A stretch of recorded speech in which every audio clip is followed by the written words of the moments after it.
LJP Ramvilas की सांसद शांभवी चौधरी ने कांग्रेस सांसद राहुल गांधी के बयान पर तीखी प्रतिक्रिया दी। उन्होंने कहा कि सदन में राहुल गांधी का आचरण और व्यवहार हमेशा से संदिग्ध रहा है और वे कभी भी किसी भी मुद्दे पर गंभीर नहीं दिखे हैं। शांभवी चौधरी ने कहा कि ऐसे में भारत अमेरिका व्यापार समझौते को लेकर भ्रम फैलाने की कोशिश समझ से परे है। उन्होंने आरोप लगाया कि कांग्रेस का इतिहास जनता को गुमराह करने का रहा है और राहुल गांधी के आरोप बिना किसी तथ्य और सबूत के रहते हैं। गांधी ने कहा है कि इंडिया यूएस ट्रेड डील जो है वो किसान विरोधी है।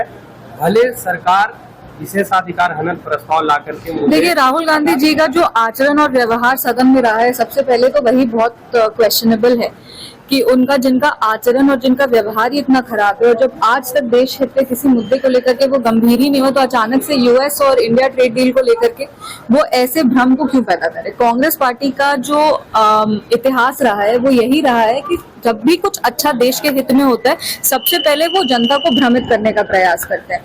आप आरक्षण को लेकर के उन्होंने एक भय का माहौल पैदा करने का प्रयास किया, एसआईआर को लेकर उन्होंने भय का माहौल पैदा करने का प्रयास किया। अब यूएस ट्रेड डील को भी लेकर के वो एक भय का माहौल पैदा करने का कोशिश कर रहे हैं। सबसे पहले तो ये जो यूएस इंडिया ट्रेड डील है, ये राहुल गांधी का जो भी इस पे आरोप आ रहा है या जो भी वो आकलन कर रहे हैं वो बिना किसी प्रमाण और बिना तथ्य के कर रहे हैं। उनके पास कोई प्रूफ नहीं है और उनके पास कोई सब्सटैंटिव आर्ग्यूमेंट नहीं है कि ये किसान विरोधी है। हमारे यशस्वी प्रधानमंत्री श्री नरेंद्र मोदी जी हो, हमारे पार्टी के राष्ट्रीय अध्यक्ष श्री चिराग पासवान जी तो फूड प्रोसेसिंग इंडस्ट्री के मंत्री भी हैं।